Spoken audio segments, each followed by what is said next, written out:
डरावनी कहानी अधूरी घंटी। Horror story in Hindi. रात के 3 बजे थे।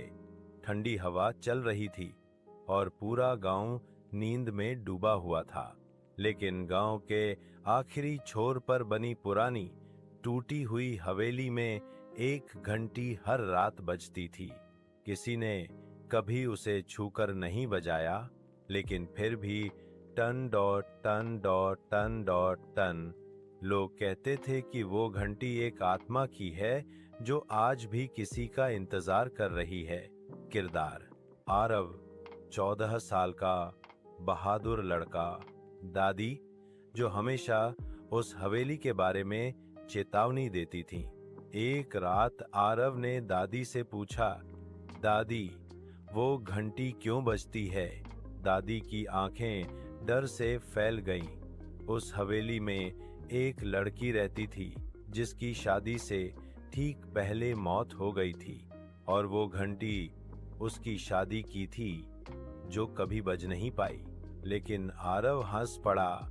भूत प्रेत जैसी कोई चीज नहीं होती।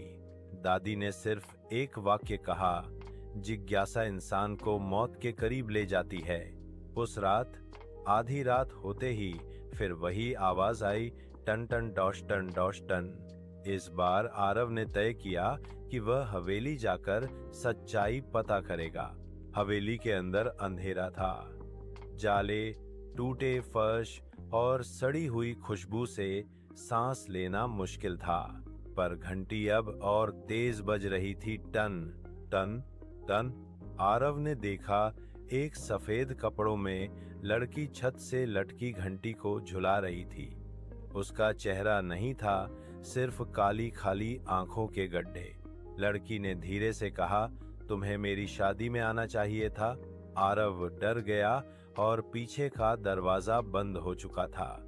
लड़की और पास आई, उसके हाथ बर्फ जैसे ठंडे थे। अब तुम मेरा वर बनोगे। और जैसे ही उसने आरव का हाथ पकड़ा, घंटी अपने आप रुक गई। अगली सुबह गांव वाले हवेली के बाहर